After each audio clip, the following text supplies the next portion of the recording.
Hello my dear students, welcome back to my YouTube channel. Dear students, आज की video में मैं आप लोगों को बहुत ही महत्वपूर्ण जो बिंदु हैं, बहुत ही महत्वपूर्ण टर्म हैं जो यूजीसी नेट के एग्ज़ाम में हर बार पूछे जाते हैं। और इन टर्म्स को यदि आप पढ़ लेते हैं, इनके बारे में आप जान लेते हैं, तो आपका जो फर्स्ट पेपर में 1 से 2 क्वेश्चन तो एकदम पक्का है। ठीक है, और इसको आपको बहुत अच्छे से देखना है। तो आइए चलिए देखते हैं कि हम लोगों को कौन कौन से टर्म के बारे में आज पढ़ना है।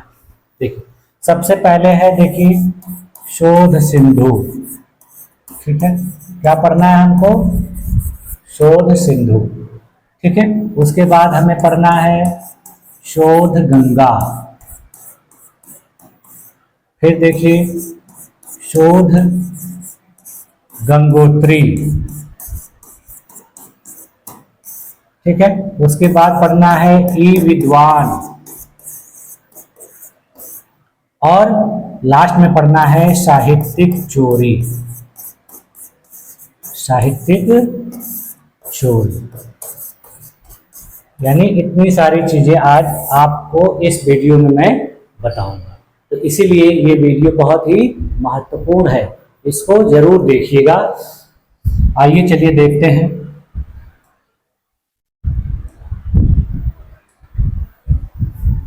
देखिए,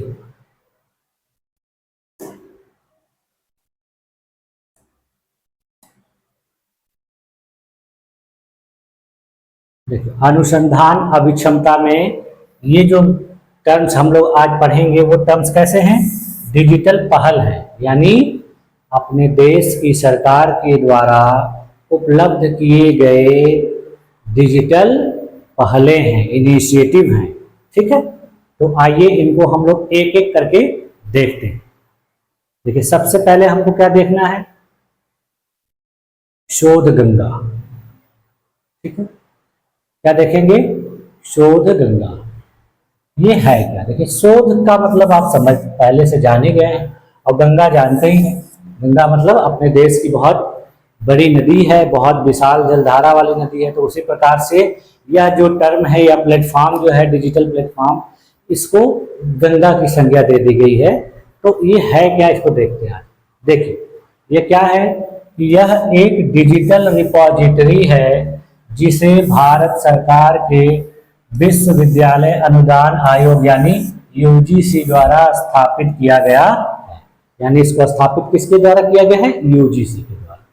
ठीक है, इसको साल 2012 में भारतीय सामाजिक विज्ञान अनुसंधान परिषद ICSSR ने लॉन्च किया था। यानी किसके द्वारा लॉन्च किया गया था? भारतीय सामाजिक विज्ञान अनुसंधान परिषद के द्वारा लॉन्च किया गया था। और कब किया गया था? 2012। ठीक, इसका मुख्य उद्देश्य देश भर के विश्वविद्यालयों और उच्च शिक्षण संस्थानों में जमा किए गए शोध प्रबंधों यानी थीसिस और शोध प्रपत्रों डिजर्टेशन को एकत्रित करके एक स्थान पर उपलब्ध कराना है। यानी ये जो प्लेटफॉर्म है, ये भारत में किए गए जो रिसर्च हैं, उनके शोध प्रपत्र और शोध प्रबंध यानी थीसिस और डिजर्टेशन को आप सभी लोगों के लिए उपलब्ध कराना है, जिसके आधार पर आप अपना आगामी रिसर्च बेहतर तरीके से कर पाए। ठीक है, देखिए, शोध गंगा में सामाजिक विज्ञान, मानविकी और इससे जुड़े विषयों से लगभग 1 लाख से ज्यादा शोध और शोध प्रबंध मौजूद है। यानी इस प्लेटफॉर्म पर, इस चैनल पर आपको सामाजिक विज्ञान, मानविकी और इससे जुड़े विषयों से संबंधित, देखिए, 1 लाख से ज्यादा शोध और शोध प्रबंध मौजूद है। यानी इतने वहां पर रखे गए हैं, सेव करके रखे गए हैं। ठीक है, अपलोड किए गए हैं। इसलिए किए गए हैं कि इसकी सहायता से अपने देश में शोध को बढ़ावा मिलेगा, शोध करने में लोगों को सहायता मिलेगी। ठीक, देखिए, शोध गंगा का मकसद शोध के दौरान साहित्यिक चोरी, या मुद्राधिकार उल्लंघन से बचने और शोध की गुणवत्ता को बनाए रखना है। यानी इसको शुरू इसलिए किया गया है कि लोग दूसरे के साहित्य को चुरा के अपना न बताएं। ठीक है, तो इससे क्या रहेगा, जब आप शोध गंगा से इस चीज को डाउनलोड करेंगे तो उसके माध्यम से अपना रिसर्च करेंगे तो आपका एक संदर्भ रहेगा कि मैंने ये जो चीज डाउनलोड की है, यानी इस चीज का मैंने रेफरेंस लिया, वो कहां से लिया है, शोध गंगा से लिया है। ठीक है, साहित्यिक चोरी के बारे में अभी आगे बताऊंगा। देखिए, फिर देखिए इसमें देखिए क्या है कि इसमें अब तक कितने 428 विश्वविद्यालयों ने योगदान दिया है और यहाँ पर 7000 सिनॉप्सिस और 2.5 लाख से ज्यादा फुल टेक्स्ट शोध प्रबंध जमा हो चुके हैं।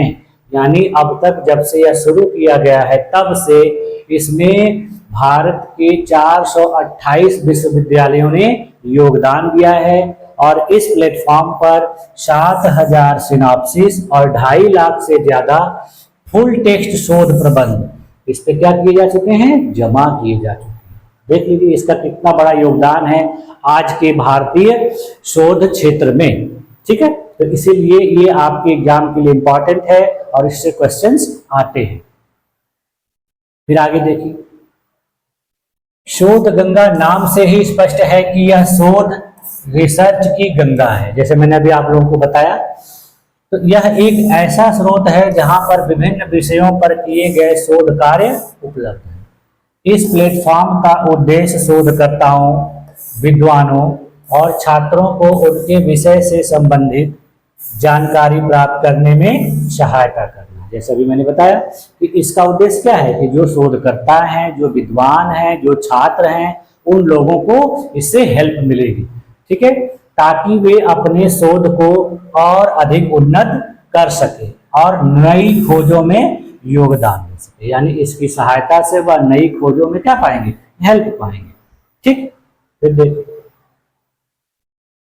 शोध गंगा पर शोध छात्र अपने पीएचडी शोध प्रबंध जमा कर सकते हैं और उन्हें सभी विद्वान समुदाय के लिए उपलब्ध करा सकते हैं। यानी जिन लोगों ने पहले से शोध पूरा कर लिया है वो अपना शोध प्रबंध इस वेबसाइट पर अपलोड कर देंगे, जिससे दूसरे लोगों को मदद मिलेगी या उस शोध को वो दोबारा कोई नहीं करेगा। यानी उसको पता चल जाएगा कि इस विषय पे शोध पहले से कितने लोगों के द्वारा किया जा चुका है। उससे आप तरीका जान सकते हैं कि शोध किस प्रकार से किया जाए।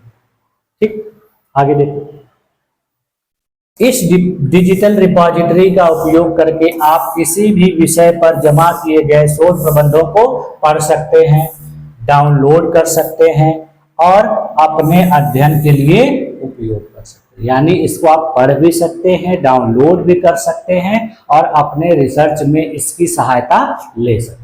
लेकिन हूबहू यदि आप इसका उपयोग करेंगे तो फिर बाद में आप पकड़े जाएंगे और वो साहित्यिक चोरी के केस में आप पकड़े जाएंगे, तब उसके लिए आपको सजा भी मिल सकती है या कुछ दंड भी मिल सकता है। ठीक है, तो इसीलिए आप इसका हूबहू प्रयोग नहीं कर सकते, इसका केवल आप रेफरेंस के रूप में इस्तेमाल कर सकते। ठीक, देखिए, यह विशेष रूप से भारत के उच्च शिक्षण संस्थानों के छात्रों और शोधकर्ताओं के लिए एक महत्वपूर्ण संसाधन, यानी यह उच्च शिक्षा के जो शोधार्थी हैं उनके लिए बहुत ही उपयोगी है। ठीक है, तो ये अभी हम लोगों ने किसके बारे में देखा, शोध गंगा के बारे में। ठीक है, अब देखिए अगला देखते हैं, शोध सिंधु।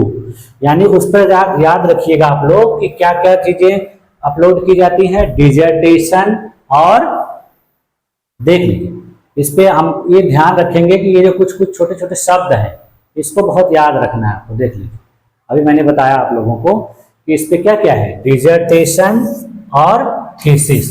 यानी अगर आपको एग्जाम में क्वेश्चंस आता है और डिजर्टेशन और थीसिस से संबंधित अगर आपको दिख रहा है तो इसका मतलब क्या है, तो किससे संबंधित है, शोध गंगा से। ठीक है, अगला देखिए क्या है, शोध सिंधु। ये देखिए किससे संबंधित है, शोध सिंधु। देखिए ये देखिए क्या है, यह भी भारत सरकार की एक पहल है जिसे विश्वविद्यालय अनुदान आयोग यूजीसी के अंतर्गत विकसित किया गया। यानी यह भी अपने देश की सरकार का ही एक पहल है और इसको भी विकसित किसके द्वारा किया गया है? यूजीसी के द्वारा किया गया। ठीक है, इसका मुख्य उद्देश्य देश भर के उच्च शिक्षण संस्थानों और विश्वविद्यालयों को एक ही मंच पर उच्च गुणवत्ता वाली शोध सामग्री और शैक्षिक संसाधन उपलब्ध कराना। यानी भारत में जो लोग रिसर्च करना चाहते हैं उनको रिसर्च से संबंधित जो भी शोध सामग्री चाहिए उसके बारे में वो इस वेबसाइट पर जाकर उसके बारे में जान सकते हैं, उसका उपयोग कर सकते हैं। और ये जो सामग्री होगी वो कैसी होगी? बहुत ही बेहतर क्वालिटी वाली होगी। ठीक, आगे देखिए, शोध सिंधु के तहत विभिन्न राष्ट्रीय और अंतर्राष्ट्रीय जर्नल्स, ई पुस्तकें, डेटाबेस और अन्य शोध सामग्रियों तक निःशुल्क या रियायती दरों पर पहुंच प्रदान की जाती। यानी देखिए, इस पर केवल भारतीय ही नहीं, विदेशी यानी अंतर्राष्ट्रीय जो सामग्रियां हैं वो भी उपलब्ध है आपको। कुछ सामग्रियां जो है आपको निःशुल्क है पूरी तरह से, और कुछ पे क्या है, अगर चार्ज लगाया भी गया है तो बहुत ही रियायती लगाया गया, यानी बहुत ज्यादा नहीं लगाया गया है, बहुत थोड़ा बहुत लगाया गया। ठीक है, देखिए इसका लाभ भारत के विश्वविद्यालयों, महाविद्यालयों और उच्च शिक्षण संस्थानों के छात्र, शिक्षक और शोधकर्ता उठा सकते। यानी जो हायर एजुकेशन की भारत में विश्वविद्यालय हैं, महाविद्यालय हैं या अन्य शिक्षण संस्थान हैं, उन सब के जो टीचर हैं, स्टूडेंट हैं या रिसर्चर हैं, इनका उपयोग कर सकते। फिर देखिए, इस पहल का उद्देश्य है कि भारतीय अनुसंधान समुदाय को उच्च गुणवत्ता वाली सामग्री उपलब्ध कराई जाए ताकि वे अपने अध्ययन और शोध में नए आयाम जोड़ सके और देश में शोध और नवाचार को प्रोत्साहित कर सके। यानी इसका मकसद क्या है कि अपने देश में जो रिसर्च करने वाले लोग हैं उनको अधिक से अधिक सुविधा प्रदान की जाए, उनको सामग्री के लिए कोई परेशानी न हो। ठीक, फिर देखिए, शोध सिंधु के माध्यम से देश के शिक्षण संस्थानों को वैश्विक शोध संसाधनों तक पहुंच बनाने में आसानी होती है। यानी इसके मदद से आप इंटरनेशनल रिसर्च प्रोग्राम या इंटरनेशनल रिसर्च सामग्री तक अपनी पहुंच कर सकते हैं और उसका उपयोग आप अपने अनुसंधान में कर सकते हैं। इससे देखिए भारत की अनुसंधान क्षमता और गुणवत्ता में सुधार होता है। यानी इसकी सहायता से भारत के जो रिसर्च होते हैं उसकी गुणवत्ता में सुधार होता है और अनुसंधान की क्षमता में भी क्या होती है? वृद्धि। ठीक, देखिए इस संस्थान का जो निर्माण था वो किसके द्वारा किया गया था? मानव संसाधन मंत्रालय। जैसे मैंने भी कहा ना कि भारत सरकार, तो भारत सरकार का ही ये क्या है? एक मंत्रालय है और इस मंत्रालय ने इसमें 3 संस्थाओं को मिलाकर इसका निर्माण किया है। पहले देखिए क्या है? यूजीसी, यानी यूजीसी अभी मैंने ऊपर बताया कि मेन जो संस्था है इसकी क्या है? यूजीसी, यानी यूजीसी की इन्फोनेट डिजिटल लाइब्रेरी कंसोर्टियम। ठीक है, इसके द्वारा सबसे ज्यादा योगदान दिया जाता है। उसके बाद देखिए क्या है? एनलिस्ट, यानी national library and information services. ठीक है, ये दूसरी संस्था है। तीसरी संस्था देखिए क्या है? इसमें देखिए क्या है? इसका फुल फॉर्म था ये national library and information service. ठीक है, ये देखिए क्या? Infrastructure for scholarly content. ठीक है, उसके बाद देखिए जो तीसरी संस्था है उससे क्या कहता है? इंडेस्ट एआईसीटी, यानी Indian national digital library in engineering sciences and technology, यानी ये है इंजीनियरिंग के छात्रों के लिए। ठीक है, तो ये 3 संस्थाएं जो हैं इसमें योगदान देती है। ठीक है, इस डिजिटल विधि का उपयोग दुनिया में सबसे अच्छे शिक्षा संसाधनों तक पहुंच की अनुमति देता है। योजना को इनफ्लिबनेट के द्वारा लागू किया जाता है। इनफ्लिबनेट जो है अपने देश का बहुत ही बड़ा इंटरनेट का नेटवर्क है जो डिजिटल कंटेंट उपलब्ध कराता है, यानी पूरे देश के जो डिजिटल कंटेंट हैं उसको नियंत्रण कौन करता है? इन्फिबिलिटी। इसका फुल फॉर्म होता है इंफॉर्मेशन एंड लाइब्रेरी नेटवर्क। ठीक है, क्या फुल फॉर्म होता है? Information and library network. Information and library network, ये देखिए कहां पर है? ये इसका मुख्यालय जो है गांधीनगर में है, गुजरात। ठीक है, ये हम लोगों ने किसके बारे में देखा? शोध सिंधु, यानी जो शोध गंगा था वो किसके लिए था? डिजर्टेशन और थीसिस के लिए। और शोध सिंधु किसके लिए है? हमें शोध से संबंधित सामग्रियों को उपलब्ध कराने के लिए। इसको सब टाइम ध्यान रखिएगा, तो इससे आप भूलेंगे नहीं कि वो थीसिस और डिजर्टेशन ये शोध सामग्री के। ठीक है, अगला देखिए क्या है? अगला है शोध गंगोत्री। ठीक है, अगला क्या है? शोध गंगोत्री। देखिए जितने भी नाम रखे गए हैं अपने देश के प्रमुख नदियों या उनकी जलधाराओं के, ठीक है, जहां से नदियां निकलती। देखिए यह भी क्या है? यह भी एक डिजिटल रिपॉजिटरी है जिसे विश्वविद्यालय अनुदान आयोग यूजीसी की पहल पर विकसित किया, यानी इसके भी डेवलपमेंट में किसका योगदान है? यूजीसी का। यह प्लेटफॉर्म शोध प्रस्तावों, रिसर्च प्रपोजल का संग्रह है, यानी ऊपर वाला डिजर्टेशन थीसिस, दूसरा वाला रिसर्च से संबंधित सामग्री, और ये किससे संबंधित है? रिसर्च प्रपोजल, उसका संग्रह, जो भारतीय उच्च शिक्षण संस्थानों और विश्वविद्यालयों में पंजीकृत पीएचडी शोधार्थियों द्वारा प्रस्तुत किए जाते हैं। यानी इसके माध्यम से आप यह देख सकते हैं कि रिसर्च करने के लिए जो रिसर्चर होते हैं विश्वविद्यालयों में अपना रिसर्च प्रपोजल कैसे तैयार करते हैं, इसको आपको देखना है, जानना है, तो इस प्लेटफॉर्म के माध्यम से आप जान सकते हैं। ठीक है, फिर देखिए इसका मुख्य उद्देश्य यह है कि यह शोध प्रस्तावों को ऑनलाइन उपलब्ध कराकर शोधकर्ताओं और छात्रों को उनके संबंधित विषय में अनुसंधान कार्य की दिशा और संभावित शोध क्षेत्रों के बारे में जानकारी प्रदान।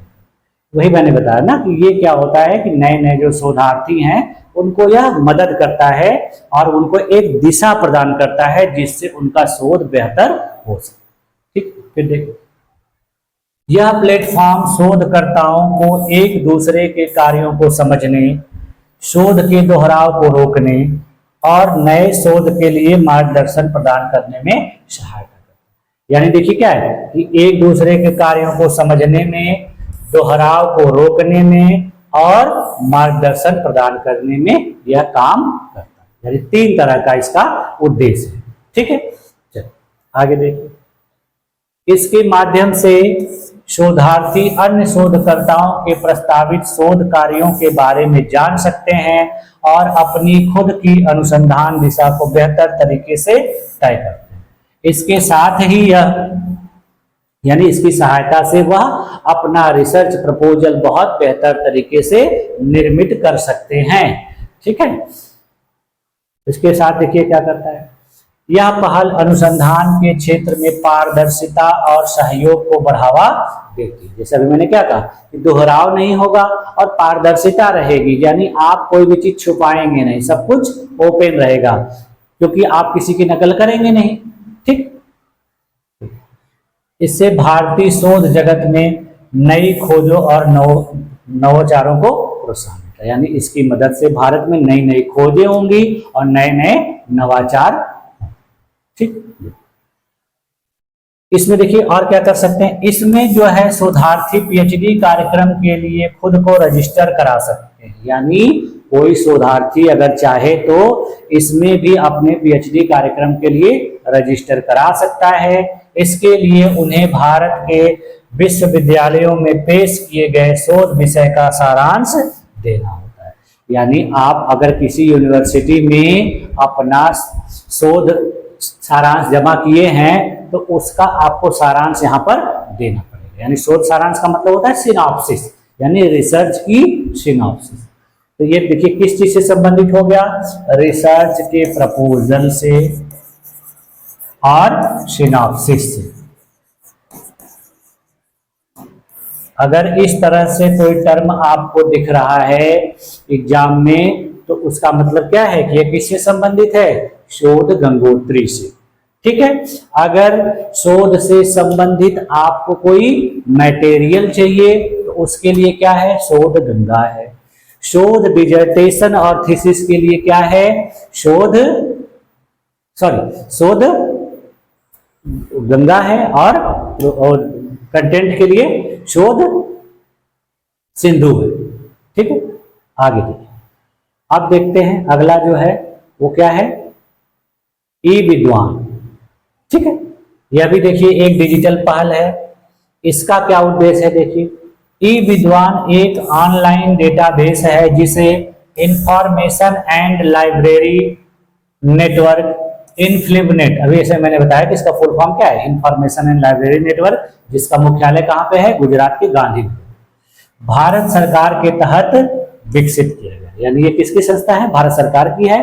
तो इसको विकसित किस लिए किया गया है? ये देखिए, इसका उद्देश्य भारत के सभी विश्वविद्यालयों, उच्च शिक्षण संस्थानों और अनुसंधान संस्थानों के विद्वानों, शोधकर्ताओं और शिक्षाविदों की प्रोफाइल को एक ही प्लेटफॉर्म पर एकत्रित करना है। यानी देख लीजिए कि भारत के जितने भी यूनिवर्सिटी हैं, हायर एजुकेशनल इंस्टीट्यूट हैं और रिसर्च इंस्टीट्यूट हैं, उन सब के जो विद्वान हैं, उनके रिसर्चर हैं और उनके जो शिक्षा विद्वान हैं, उन सब लोगों की प्रोफाइल को क्या किया जाता है? इस पे अपलोड करके रखा जाता है। ठीक है। इससे देखिए क्या होता है? इससे देखिए विद्वानों की शैक्षिक पृष्ठभूमि, उनके शोध के क्षेत्रों, प्रकाशनों, पुरस्कारों और विशेषज्ञता के विवरण शामिल होते हैं। ठीक है। यानी देखिए, अगर आपको किसी रिसर्च के बारे में जानना है तो यह रिसर्च किसके द्वारा किया गया है, उस व्यक्ति का बैकग्राउंड क्या था, उसको इस रिसर्च से संबंधित कोई प्राइज या पुरस्कार मिला है कि नहीं, और उसके बाद उसके प्रकाशन कौन कौन से, यानी सारी जानकारियां आपको मिल जाए। तो ये आपके लिए बहुत मददगार होता है। ठीक। इसका देखिए कुछ मुख्य उद्देश्य है। मुख्य उद्देश्य देखिए क्या है? पहला देखिए क्या है कि शोध सहयोग को बढ़ावा देना, यानी शोध में सहयोग को बढ़ावा देना। शोधकर्ता और विद्वान अन्य विशेषज्ञों की खोज कर सकते हैं जो समान या संबंधित क्षेत्रों में कार्य कर रहे हैं और उनके साथ सहयोग कर सकते। इससे क्या होगा कि अगर कोई रिसर्चर ढूंढना चाहे कि मेरे से ही मिलता जुलता अगर कोई रिसर्च कर रहा है या कर चुका है, तो उससे कांटेक्ट करके उसके बारे में हम जानकारी अपने रिसर्च से संबंधित ले सकते हैं, जिससे हमें अपना रिसर्च करने में, शोध करने में बहुत मदद मिल सकती है। ठीक है। फिर देखिए इसका क्या उद्देश्य है? शोध की दृश्यता बढ़ाना, यानी यह प्लेटफॉर्म विद्वानों के काम को व्यापक रूप से प्रदर्शित करता है, जिससे उनकी शोध को अधिक मान्यता और प्रसार मिलता है। यानी इसकी दृश्यता को बढ़ाता है, यानी व्यापक रूप से उनके सामने दिखाता है, प्रस्तुत करता है, बताता है, जिससे वो क्या करते हैं? उनके शोध की जो मान्यता है वो व्यापक रूप से हो जाती है, बढ़ जाती है। ठीक।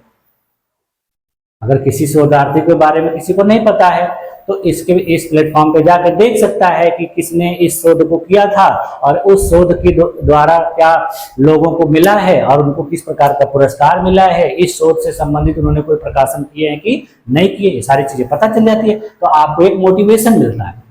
ठीक।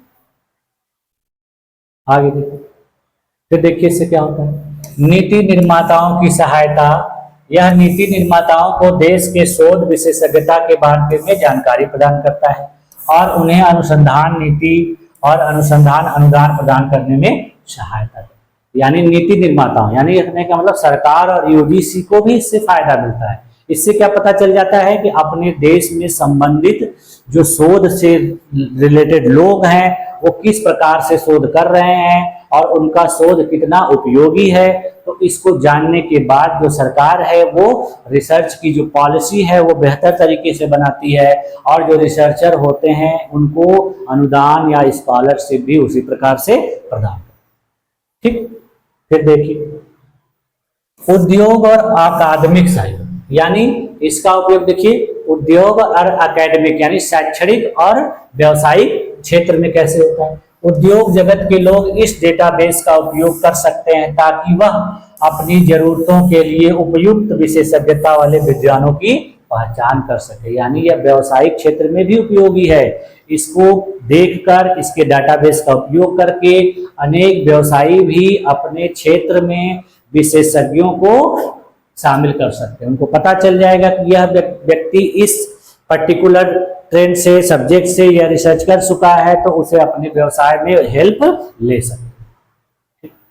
फिर देखिए, भारतीय शोध और अकादमिक समुदाय के लिए एक महत्वपूर्ण संसाधन है। यानी यह देखिए क्या है, भारतीय शैक्षणिक समुदाय के लिए एक क्या है, महत्वपूर्ण संसाधन है जो शोधकर्ताओं और विद्वानों को एक दूसरे से जोड़ने, उनके काम को राष्ट्रीय और अंतर्राष्ट्रीय स्तर पर पहचान दिलाने में करता है।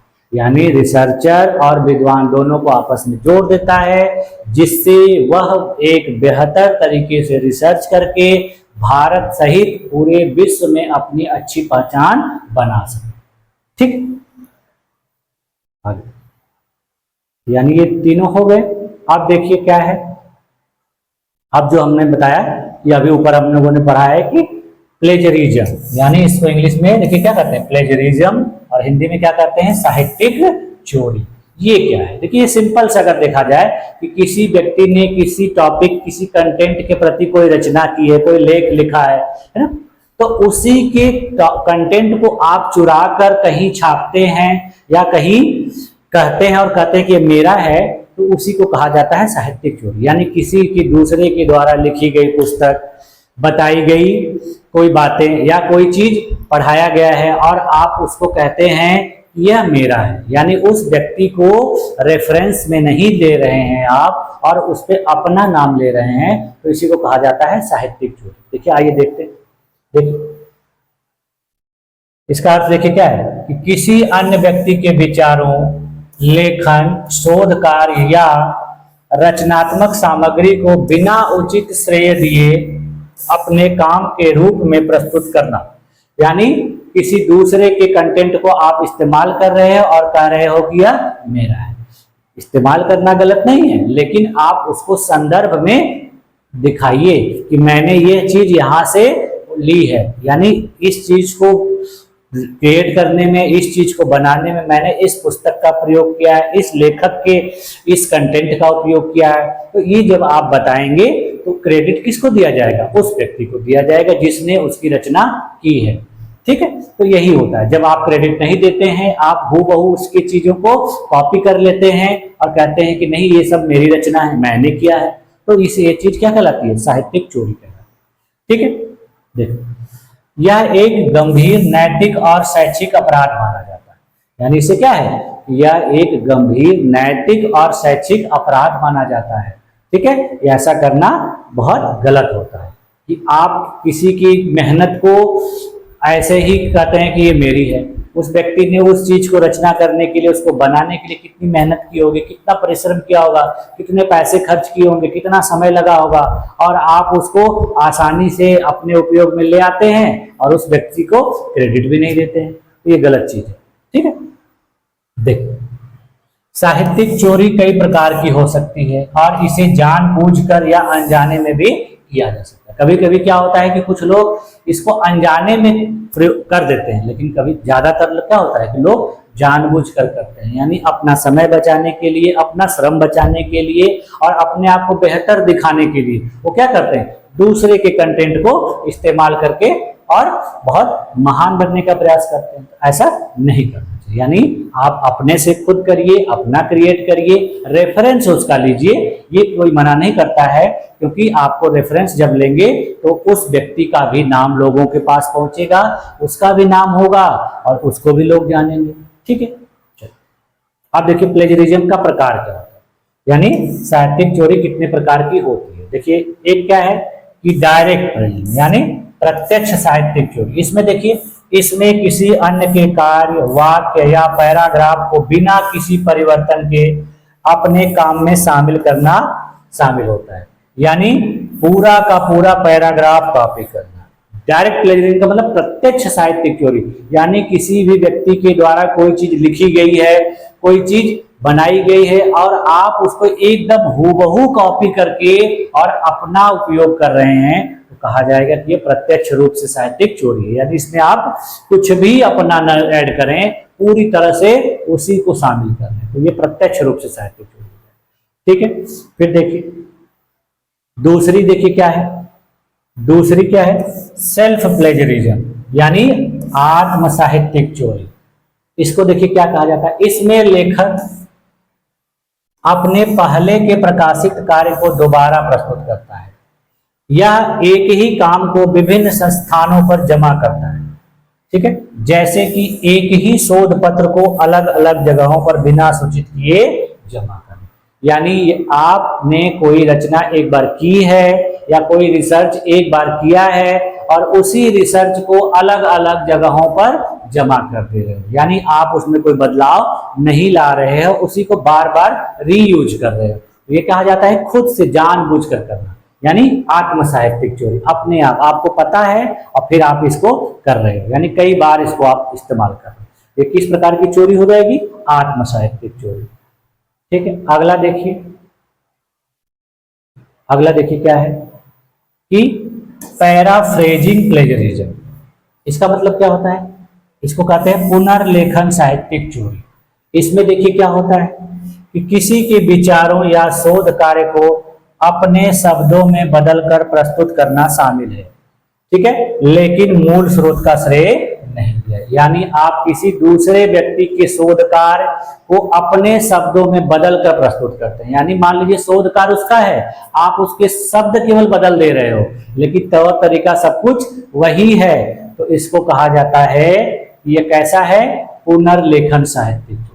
चलिए, इस्तेमाल करना गलत नहीं है, लेकिन आप अगर उस व्यक्ति को श्रेय नहीं देंगे तो फिर तो ये गलत हो जाएगा, ये अनैतिक कार्य हो जाएगा। तो श्रेय देना बहुत ही जरूरी है। इसलिए देखेंगे आप किसी भी पुस्तक के सबसे पीछे पेज पर देखेंगे तो वहां संदर्भ दिया रहता है, यानी इस पुस्तक में जो चीजें ली गई हैं, छापी गई हैं, उसमें इस पुस्तक का प्रयोग किया गया है, इस प्लेटफॉर्म का प्रयोग किया गया है, यहाँ से सामग्री ली गई है, ये सभी लोग बताते हैं। आप देखेंगे कितनी जितनी भी अच्छी पुस्तकें होती हैं सब में संदर्भ दिया रहता है, क्योंकि यह उचित है, नहीं तो आप इसको एक तरह से अनैतिक कार्य कर रहे हैं, तो ऐसा नहीं करना चाहिए। ठीक, देखिए अगली देखिए क्या है, मोजेक प्लेजरिज्म। इसको क्या कहते हैं, मोजेक साहित्यिक चोरी। इसमें देखिए क्या होता है, इसमें विभिन्न स्रोतों से विचारों, वाक्यांशों या वाक्यों को इकट्ठा करके एक नया पैराग्राफ बनाना शामिल, लेकिन स्रोत को श्रेय नहीं दिया। यानी आप किसी दूसरे के विचार, वाक्यांश या वाक्य को इकट्ठा करके और क्या कर देते हैं, एक नया पैराग्राफ बना देते हैं। तो भी देखिए, अगर ये सब करते हैं आप और उस व्यक्ति को श्रेय नहीं देते हैं तो किस प्रकार की श्रेणी में जाएगा, मोजेक प्लेजरिज्म, यानी मोजेक साहित्यिक चोरी। तो अलग अलग तरीके से देखिए क्या है, पूरी तरह से अगर देखा जाए तो किसी दूसरे व्यक्ति के कंटेंट को इस्तेमाल करना बिना उसकी सहमति के, बिना उसको श्रेय दिए, पूरी तरह से करें। अगला देखिए क्या है, आकस्मिक प्लेजरिज्म, यही जो अनजाने में हो जाता है। ठीक है, अभी मैंने बताया। तो इसमें क्या होता है कि लेखक अनजाने में किसी के कार्य को संदर्भित करने में विफल रहता है, जिससे साहित्यिक चोरी हो जाती है। यानी कभी कभी क्या होता है कि अनजाने में लोग दूसरे के कंटेंट का उपयोग कर लेते हैं और उसको संदर्भित नहीं करते हैं, यानी उसको श्रेय नहीं देते हैं, तो ये कहा जाता है आकस्मिक प्लेजरिज्म। ठीक है, तो अभी देखिए हम लोगों ने क्या देखा कि प्लेजरिज्म या साहित्यिक चोरी क्या है और इसके कितने प्रकार होते हैं। ये भी बहुत इंपॉर्टेंट है। अभी देख रहे हैं कि 1-2 साल से नेट के फर्स्ट पेपर के एग्जाम में इससे क्वेश्चंस जरूर आ रहे हैं। और अभी आप देखिएगा कि इसको कुछ कैटेगरी में बांट दिया गया है कि कितने प्रतिशत से कितने प्रतिशत चोरी जो है किस अपराध के योग्य। ठीक, आइए देखिए अगला, देखिए क्या है आगे, देखिए शैक्षिक परिणाम। इससे देखिए क्या होता है, विश्वविद्यालयों और शिक्षण संस्थानों में प्लेजरिज्म को गंभीरता से लिया जाता है।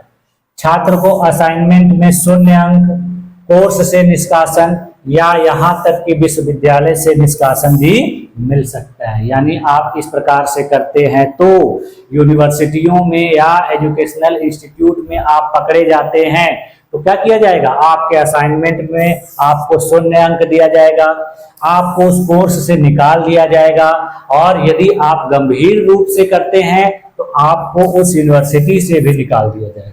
देखिए कितना बड़ा अपराध है ये, कि ऐसा नहीं करना चाहिए।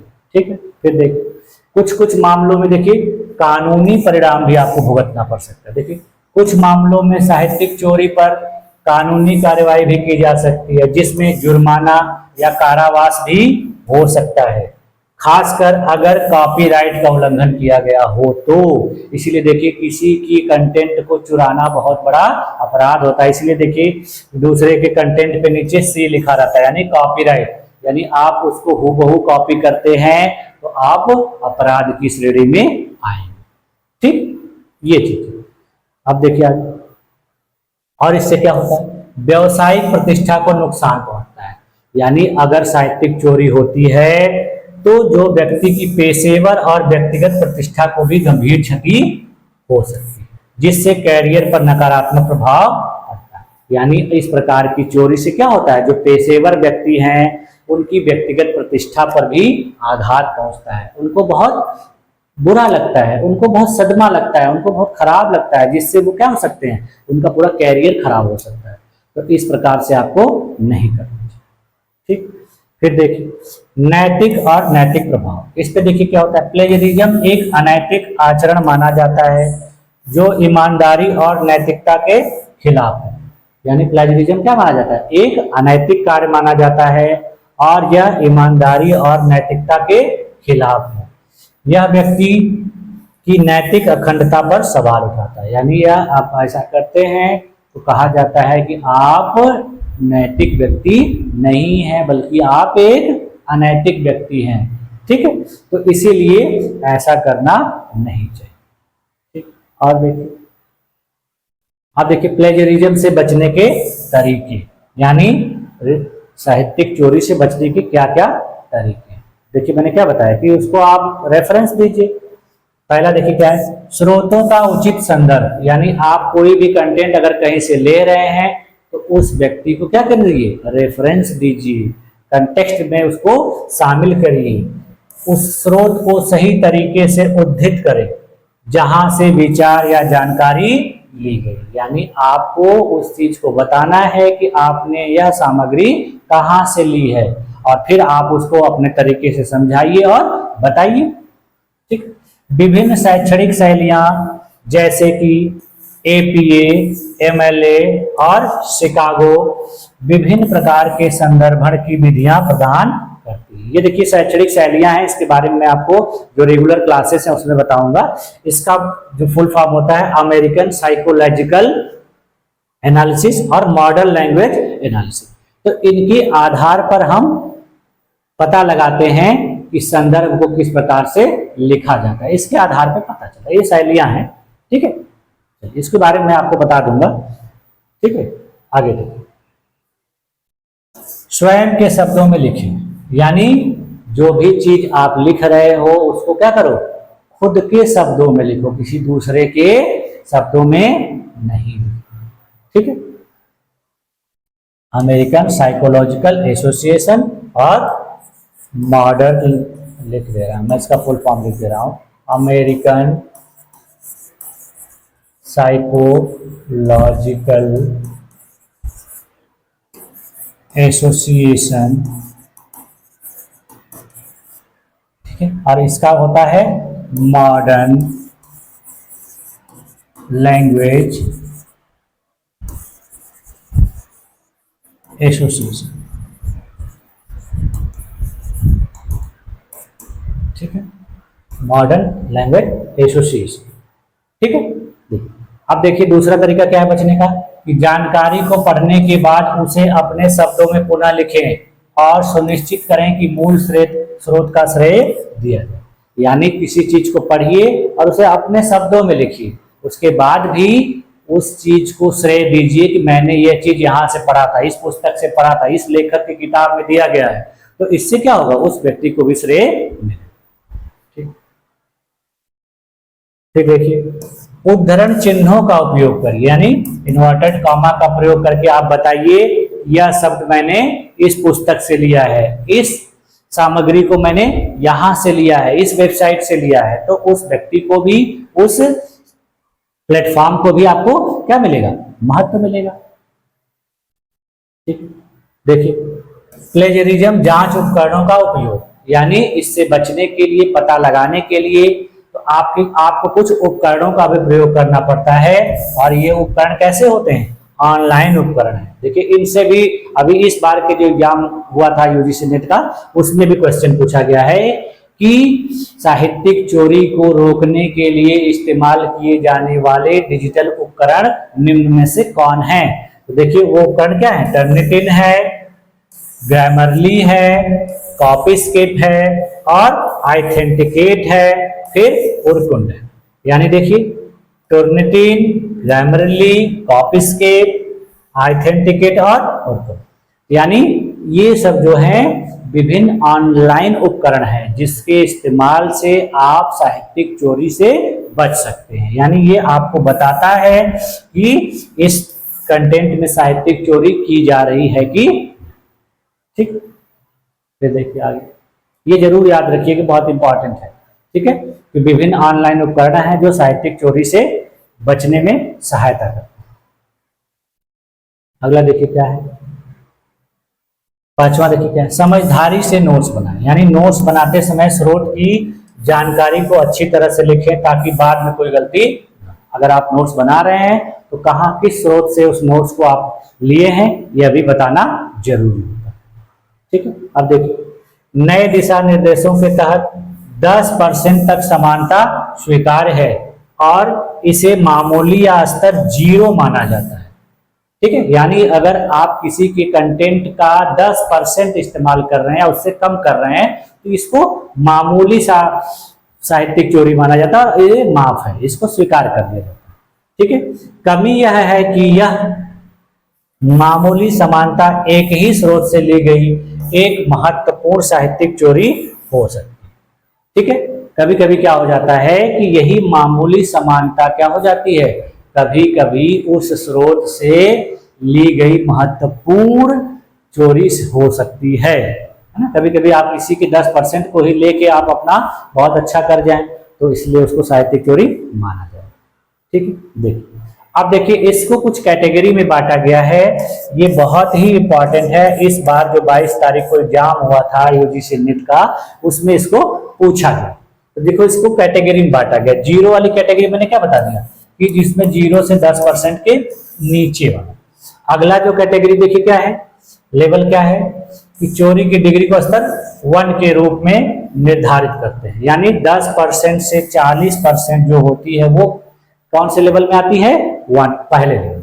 फिर उसके बाद देखिए, लेवल 2 जो है वो क्या है, 40% से 60%। यानी आप किसी के कंटेंट को 10% से 40% इस्तेमाल कर रहे हैं तो वो लेवल 1 की साहित्यिक चोरी होगी, और अगर आप 40 से 60 के बीच में कर रहे हैं तो लेवल 2 की साहित्यिक चोरी होगी, और 60% से अधिक कर रहे हैं तो कौन सी होगी, लेवल 3 होगी। यानी गंभीर रूप से पहला वाला जो स्टेज है वो 0 से 10 के बीच में है, यानी वो समान रूप से स्वीकार है।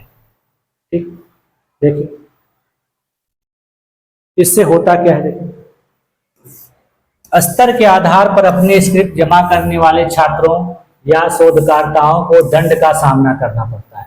यानी आप उस लेवल के अनुसार जब अपना रिसर्च प्रपोजल कंप्लीट करके शोध प्रबंध को जब जमा करने जाएंगे तब आपको दंड का सामना करना पड़ता है।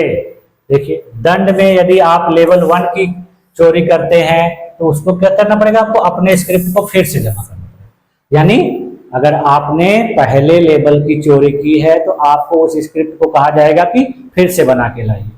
ठीक है, यदि आप लेवल 2 की चोरी करते हैं तो इसके लिए आपको क्या कर दिया जाएगा, 1 वर्ष के लिए प्रतिबंधित कर दिया जाएगा। यानी आपको 1 वर्ष के लिए प्रतिबंधित कर दिया जाएगा। देखिए, अगली जो है लेवल 3 के अपराध में आपको क्या किया जाएगा, नामांकित कार्यक्रम से छात्रों का पंजीकरण रद्द कर दिया जाता है। यानी आप लेवल 3 की चोरी करते हैं तो आप जिस भी फील्ड में नॉमिनेशन कराए रहेंगे, रजिस्ट्रेशन किया कराए रहेंगे, उससे आपका रजिस्ट्रेशन कैंसिल कर दिया जाएगा। ठीक है, आगे देखिए। संकाय के लिए यानी आप किसी फैकल्टी के लिए, देखिए इसका क्या मतलब है।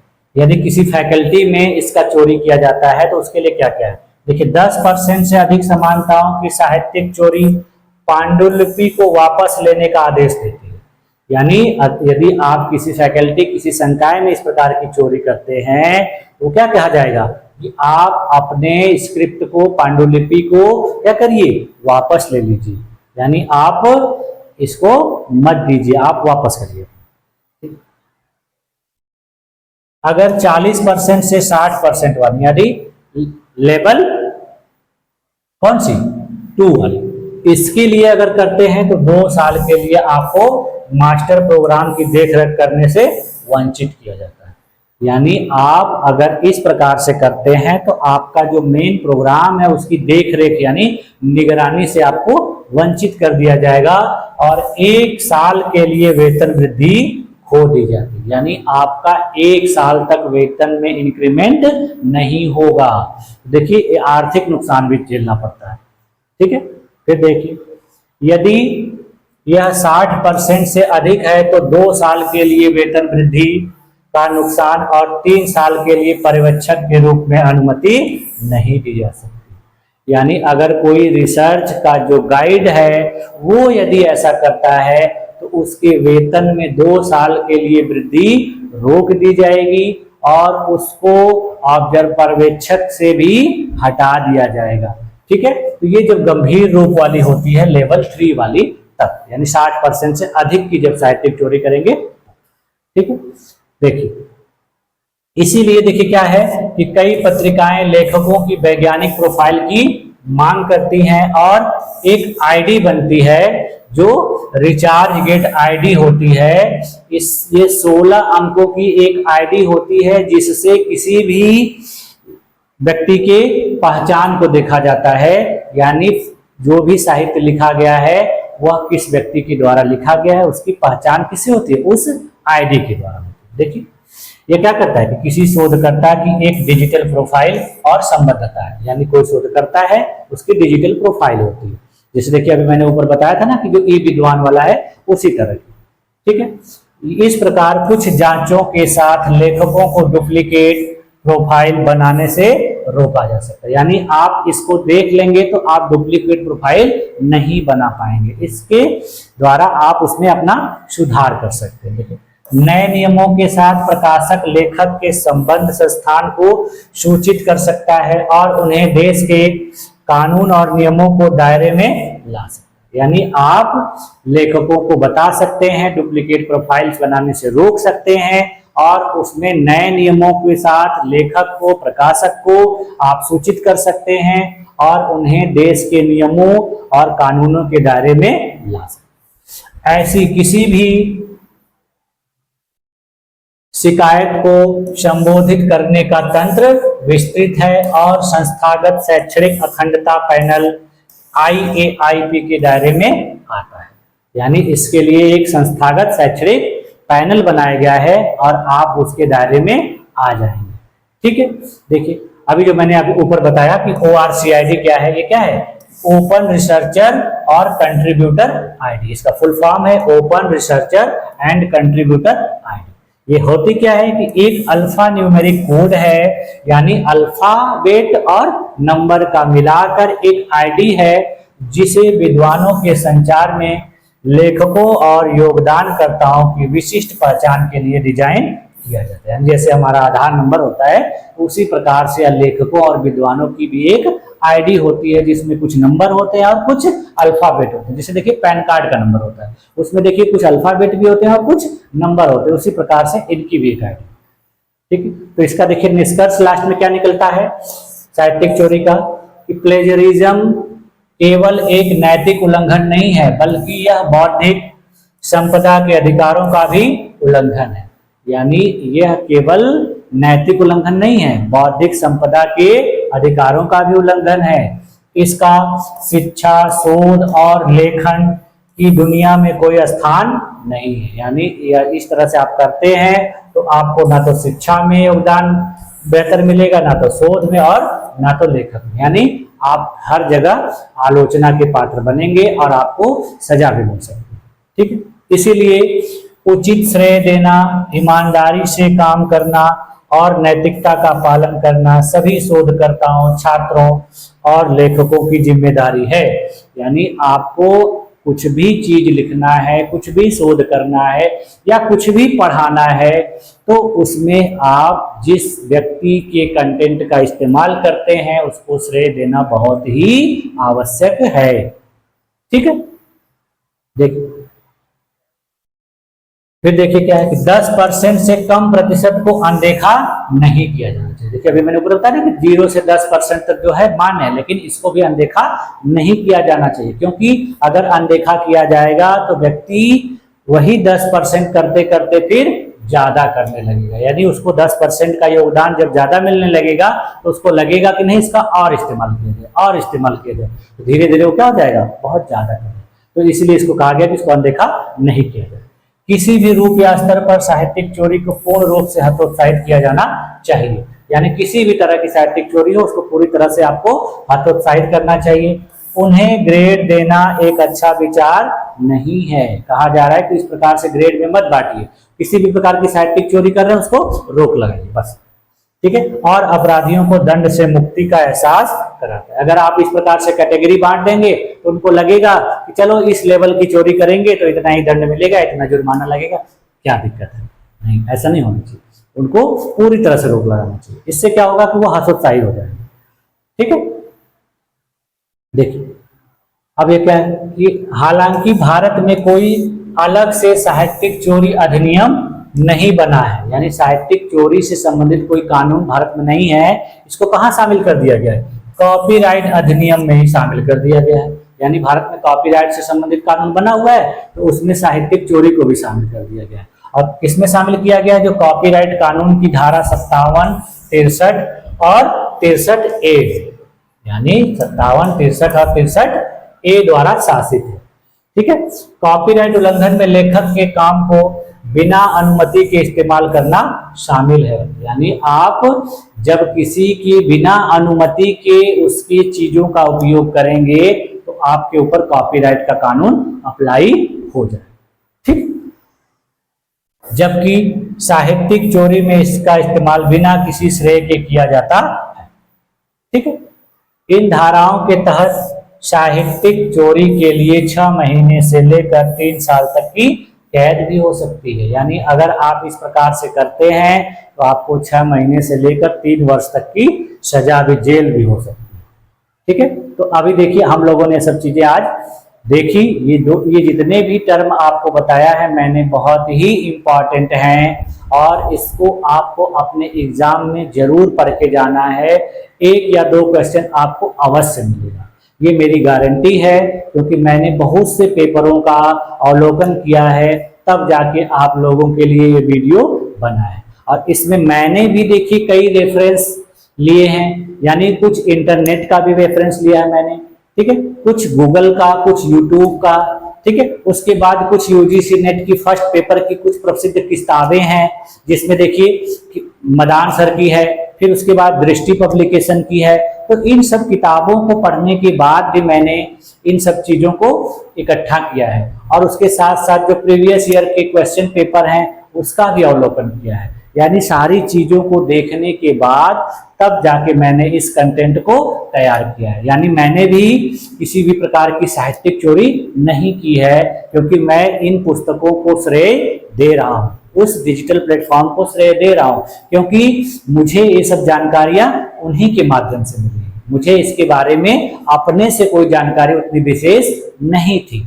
तो ये चीजें देखिए आपके लिए बहुत इंपॉर्टेंट है, क्योंकि इसमें मैंने कई सोर्स से डाटा लेकर तब आपके सामने प्रस्तुत किया, किसी एक सोर्स से इसमें डाटा नहीं है। और मैंने पूरी कोशिश की है कि इसमें आपको कोई भी चीज छूटे ना, तो ये ध्यान दीजिएगा और इसको जरूर पढ़िएगा। ठीक है, तो आज के लिए बस इतना ही रखते हैं और बहुत बहुत धन्यवाद। और आप लोग अपना पेपर बहुत अच्छे से करें और बेहतर नंबर पाएं और ईश्वर करे कि आप लोग जल्दी से जल्दी जेआरएफ क्वालिफाई